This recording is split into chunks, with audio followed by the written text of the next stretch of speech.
Matamna hokibana 11 gi school ka basongnari. Langlena madi thoi kanglei makhoi duma school amata da tamini. Hanagum masine yaudriba haibabu Julie khaktani. Madi tongana tamkhre. Masini satragi punsi haibadu. Punsi chupa taminage phangadaba nati. Matamgi matungina magi lambi da chatkiduna adamak lapthoknaba haibadu oikidwini. Nongwa fadok thengnaba nongwa fadok punba masidagi hena hanagum punna loinaba phangadaba nati. Ningsingduna lehauba nungsina solauba sinatana.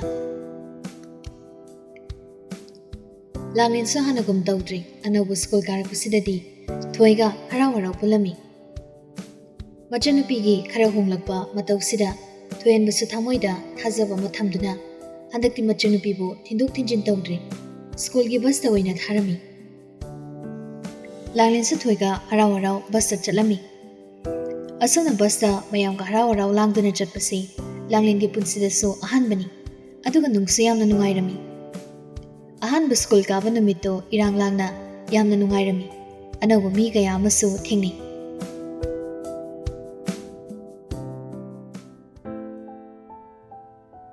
Numidangi matamni ngasidi itha thajadana Rani amadi leimana thoenbada wafam ama haudoraklami. Rani na hana wado haudorei.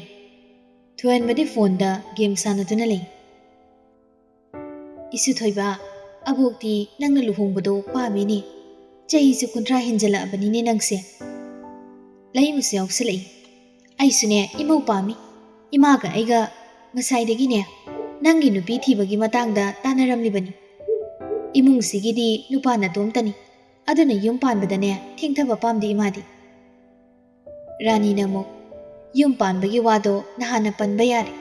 Adubune abongna wafamasi haudoktabadi nangna yuda thaaga kuja chatlaga ngauksannaraga leiba dudane migi macha mangba tare khanduna haudoktabagi wani. Haujikti adumaksu tawdrido. Thoenba khumde adubu game sanaribadudi waridada luishinkre.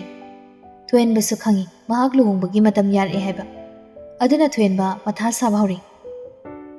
Abokna sum khanbada nangi khangnaba leibadi mandi. Leitradi namaga igana thirake. Thoenba nakti tamna khumle. Abo asema nupidi ai pamde. Ai sana dum thizagi. Rani so wadu sangtana haidi. Hoi. Adu koi helakanuko. Abo ai tumragi. Wadu hairaga thoenba hagotuna magi kada changkre. Nahana koi salaga ama thamgidi haidadana. Haujiktada taw sarisi.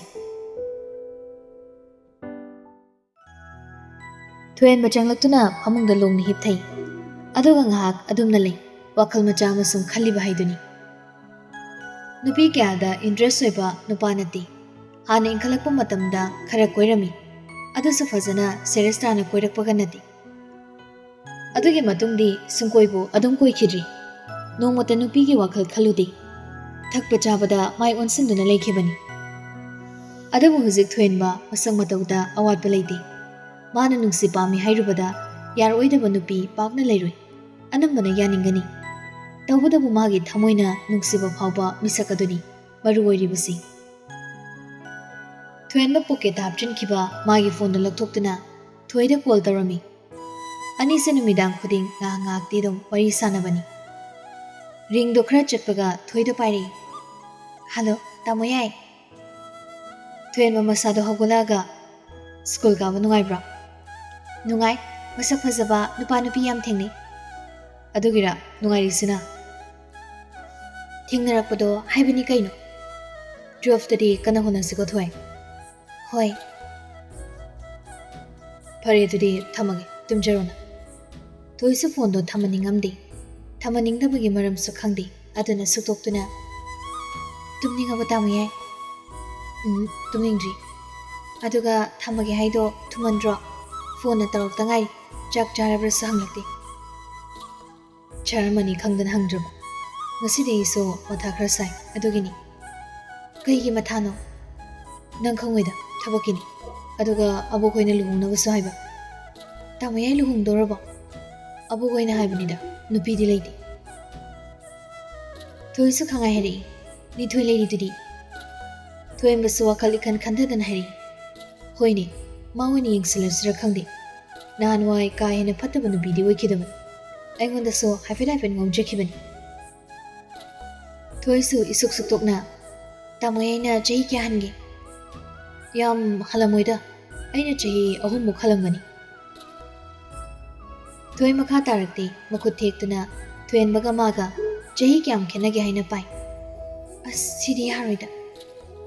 Kaibo? Kasinati tamoy. Adu ai thamage. Hoi. Thoi phone do phat kai aduga tamna. Kaino aina tamoy aiga aigiga chahiga parak yengisina. Thoi kaigino khangda mathwai inung nungaiti. Adubu kaisu hena khanjiluda phamung kangkatuna tumkhri.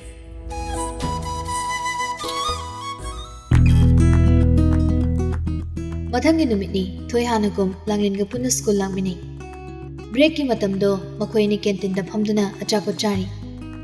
Class 12 ki nupa macha kharaso afam maduda ya langduna achapot chargali. Moi ki khulangduda Thoiga Langlinga do hainaramdi.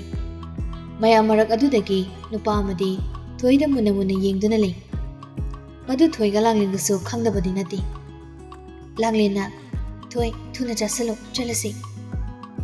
Thoi sa fatwa chasindana makhoini do canteen adudagi thogli. Thoida muna yengmu nupa du so mamanabuga tawduna matunginari. Ngauzariba pamjariba haibadura. Ani do khongthang kana thangduna lakpana kangleiga hek thingni. Nupi ani do kanglei da puni yengli. Nupa ani do kanglei tholakpadagi mamai do leithokri. Kanglei su chakriba nupa singduri yenglaga kedorino. Langlei noina khumlei. Khangde akhoi tunginari ini. Canteen da Thoibani chapo charingai deso Thoida huziki nupaduna muna yengli.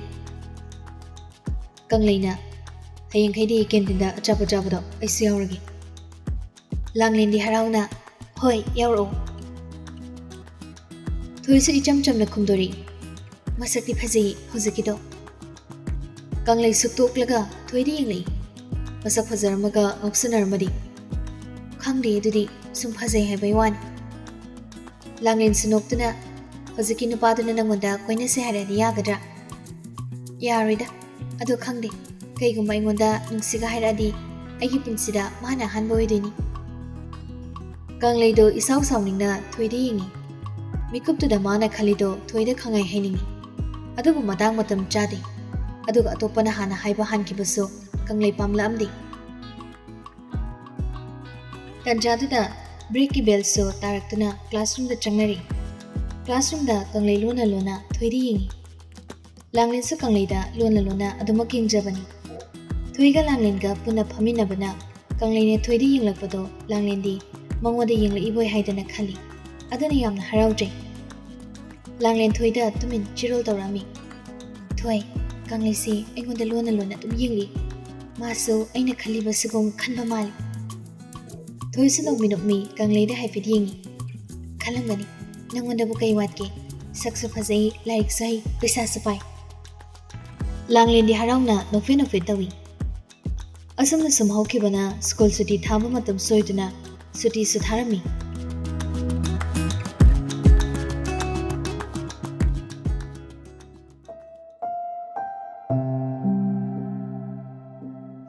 Workshop tani muthido Thoenbada call tawraklami. Thoenbasu thabang mafamda lei halaktri. Ahanba tawbada Thoenbado paraklamdi. Aduna muthisu thabak chilamani khan amukhana taksiludri. Adabu kuiri Thoenbana call back fatawri. Kayagi kaka workshop ki awat pakhra lei habado paisa kya muchang do mangi kaka ai tharage. Paisa gi dudi araibani ni. Aduda kaka se chatpa yado manri. Ningol sida yaru phasana tawdana kaka se khamba phawba yadrene. As adudi kamai tawni kaka. Leidu sisu athubagini. Leiba angang singna lehengadaba se numidang wairamgi matamni. Lam arabadagi ngaktanina yumhanbada nganna handaba se yaru. Ngalingai haidawdusu kakana chikmandana phamungda hidak charaga tumdana leiruri. Phare kaka ai leirage thabaksu halakadori. Kakana haiba Thoiga chaminaru sini. Workshop ki oibanina nangdi khangwat kani. Hoi kaka, ay yoksalaknaba tawrage. Laigadabasingdo thoida sinabiramo. Hoi hoi. Mutisa phone do thamduna thoida muk tawduna wafam pumba hairari. Thoisa school halakpa kuidribani aduna makong makot hamdoktuna chanaba loishili. Loirabada workshop ta tholaktuna thoenbabu lakpa ngaiduna lei.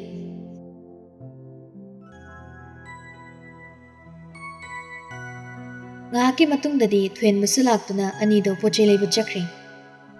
Thoina haiduna ayamba pochei leirami. Workshop kidi thoenbana pakna khangdi. Thoina yaubunina mana khangba heli. Halakpagi lambiduni thoenbana chaklambro kenum chakisira. Chaningde school halakpagi chara mayam wansale. Thoenbasu makha taraktri. Thoenbada yenglaga tamoyai nang luhongdorabro. Thoenbasu mamituna thoidi yengli. Kedorgi tamoyaina ngarang haibatuda sumhangmanida. Nupi leite haidudi. Luhongdringaidane nupi yamuna khanjau Patabi matungadi tamoyai nang wajani. Ay nupise nangoi thiala dra khangdeda. Aine thiradi angangakta oirani. Tamoyai gadi chanar. Tanjadu da thoenbagi phone da ringkhinglei. Thoimagi haunabi mamita thangatuna phone tawra ibado kanano haina yengli. Lingthoi haina jongthora podubada thoingakna thoenbadi yenglei. Thoenba lingthoigi kolak podubada karinoma khangning sanglei. As wado hairaga thoenba linthoigi phone do paikhali. Lithoi namu zakai leino. Linthoina magi leifam do hairaklami. Okay, ayok saraktori. Wado hairaga thoenba phone do fatkali. Thoidi adumak thoenba da muna yengagale. Aidi ika kawi.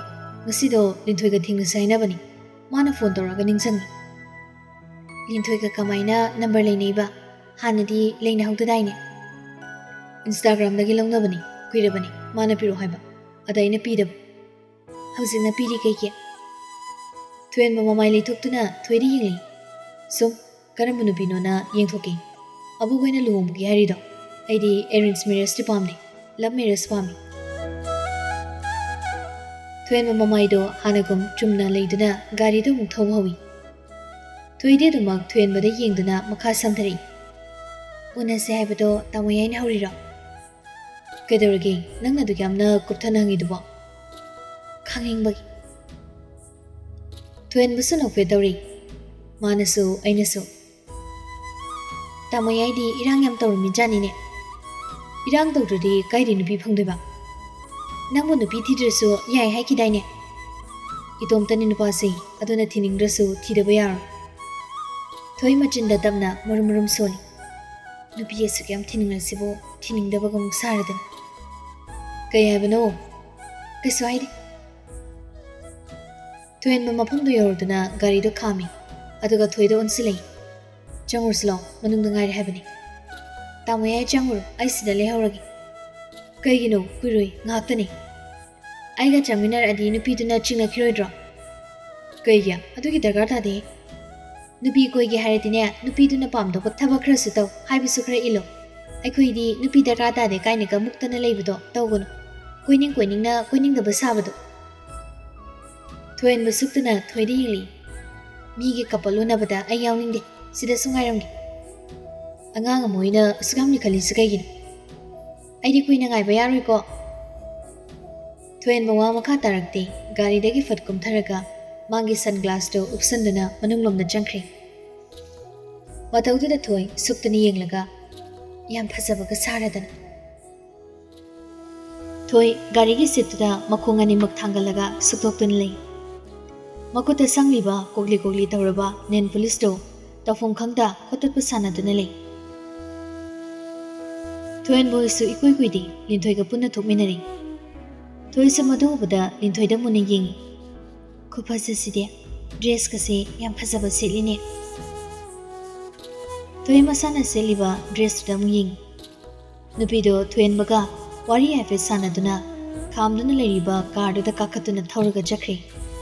Madubu thoi munna yengduna car da galaine pasa yam paibi nupi soidana oiramgani masaksu phajaba asigini ne tamoyani unari side Thuen Masalaktuna, Garida Kari, Aduga Thuidi Yingduna. Se, Nangi Tapulapani.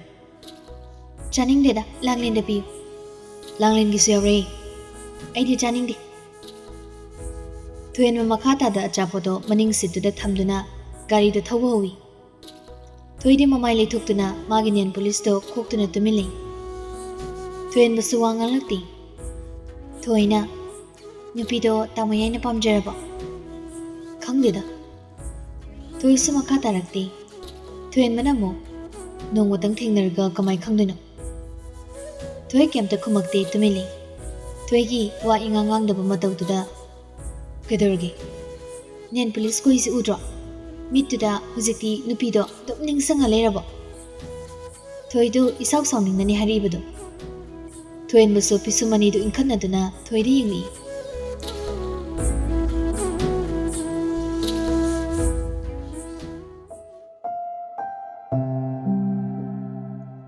Ngaki matung anido workshop yori lady babo chasing do workshop to thangjali thoi muthi dam onsili kaka adude ai changlage yarba chango kangli sulerungani nangi lari kama mangode henjale haina pibala amani hojik waida ingonda piramusune nanga wari ama sani hai adana kaka na nuiso halani yumdo oina ngairu rona ngailamabani hoi kaka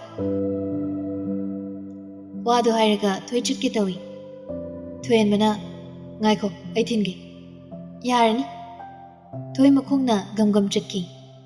Thuen ba Mutidam one silaga. Poaching say Surabokaka. Suri. Thoi say Aina Chapolerapani, Kauramali, Bukiri, and the Piruki.